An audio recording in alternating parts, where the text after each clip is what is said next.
Traders are betting against these three popular stocks. Are they in your portfolio? Here to walk us through these three high short interest stocks is MarketBeat analyst Chris Markoch. Chris, first let's show people how you take a look at which stocks are having some of the highest short interest right now. MarketBeat has a free tool. I'm going to share my screen with you right now, Bridget. So under the market data tab, you can see this column that says short interest, and just click on that and it'll take you to a screen that looks like this. And this is updated every day.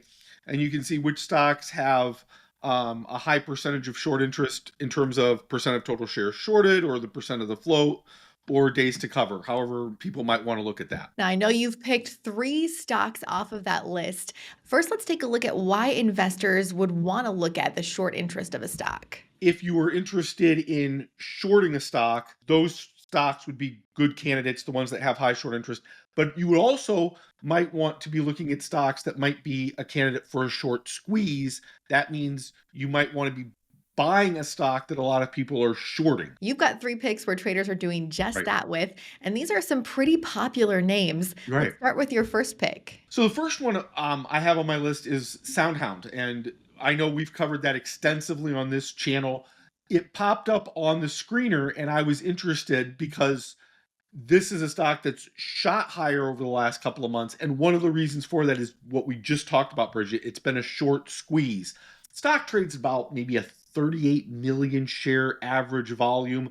That's not a whole lot. And what investors saw, especially those meme stock investors, is high short interest, possibility of a short squeeze. That's exactly what they've gotten. I like SoundHound. I'd expect the stock to pull back a little bit, and that's when buyers might want to be looking to jump in. Absolutely. Yeah. Talk about long term for this stock. Do you think there's some growth potential here, taking that short interest out? This is a company that's on sort of the forefront of where AI is pushing things, especially in terms of sound recognition, has contracts already with a lot of major companies and a lot of major brands. It's just right now, the stock's been squeezed a little bit. It's trading again at a very high premium. I would expect the stock to pull back a little bit, and that's what investors should look to get in. All right. So let's talk about the cycle of this short squeeze. When Right. did this really start going up? You'd probably say right after the election, when a lot of this bear market rally started, that's when you started seeing the significant movement here on SoundHound. As far as the when it might fizzle out, my guess would be it might happen sometime this month as investors look to take profit before the end of the year. And that might be a good time for investors to maybe go looking to shop during the Santa Claus rally between Christmas and New Year's, or even after the new year itself. If you are looking to start trading with some high short interest stocks, MarketBeat has a free premium report out there right now that can help walk you through step by step how to get into these kinds of stocks. Click the link below or scan the QR code to check out this free premium report to help you get started investing in high short interest stocks. So let's move on to your second pick. And again, this is a stock a lot of people have been talking about, especially recently. Yeah, that would be Rocket Lab. And we talked about it on the channel just a couple weeks ago. It's got an even lower average daily volume than SoundHound, which surprised me a little bit. But good news about Rocket Lab. This is a company that has $1 billion backlog in total business. That's not just their launch business, but it's also their space services business. It's been in the middle of this short squeeze over the last month or so. I would expect investors to see a pullback on this stock. And again, that would be a good entry point for investors. If you're already holding on to Rocket Lab, Right. is this a time where you could take some profit share? Nobody ever got broke taking a profit. And right now, again, Rocket Lab just shot up so much higher in the past few months.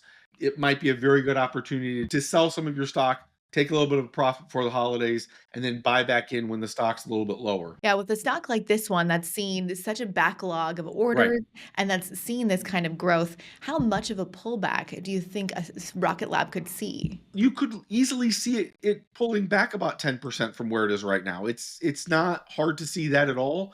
Again, this is just a stock it's not a bad stock, and it's got a lot of growth ahead of it, but the market's just gotten a little ahead of itself. We're in a very bullish market in general right now. Right. The market's moving higher. You've got a big name stock like this one. Is it possible that the bull market could just prevent any future pullbacks? The market's just in one of those cycles right now where it wants to run higher. There's no question about that. That's why it's difficult to be a person that's trying to short a stock, especially a stock like Rocket Lab right now, because there could be just a lot of bulls that just keep jumping in and pushing the stock higher. And so if you're looking at Rocket Lab as a trade, that's something you want to consider. If you're looking at it as a long-term investment, I would still strongly recommend you look for just a little bit of a pullback on the stock for a better entry point. Some good advice for investors there, Chris. All right, let's get on to your third and final pick of high short interest stocks right now. That would be SoFi Technologies. This is a stock, Bridget, that boy, it's been on my watch list for a long time. I just haven't been able to pull the trigger on it, but I'm interested in this company. This is a company that most investors may know it as the company that started out as they did student loans. They were the student loan company. And they've become so much more, especially over the past couple of years. They got their banking license. The company was basically starting at zero in terms of an asset base for being a bank 2 years ago. And they've grown significantly since then. But there's always been a high short interest on the stock. A lot of investors who just don't believe that this company is going to deliver on their promises. There's reason to believe that the stock may be a little bit expensive right now. Expensive doesn't necessarily mean it's overvalued, but it is expensive right now. This is another one. I think the company's got a bright future. I also think the stock's a little bit overextended. Yeah, some good points, especially with this list that we've had so far. All three of these companies seem to have good future potential, Yes. but just a little bit higher sentiment than maybe what the true value is right now. Right. And that happens with short interest stocks. It's very easy for these stocks to kind of take on a life of their own during one of these little squeezes. The trick for investors is you have to know when to get out of that trade before it drops rapidly, unless you're planning on really holding on for a long time, in which case this doesn't really matter. But if you're looking to trade in and out of the stock, it's really important to watch when these stocks get a little bit toppy, because the pullback can be sharp and it can be quick, and you don't want to be on the wrong side of that trade. Well, thanks for putting these three stocks on the watch list for some high short interest right now. And you can find more information about all of these stocks. We've covered them right here on this channel. Thanks again for watching. And as always, happy investing.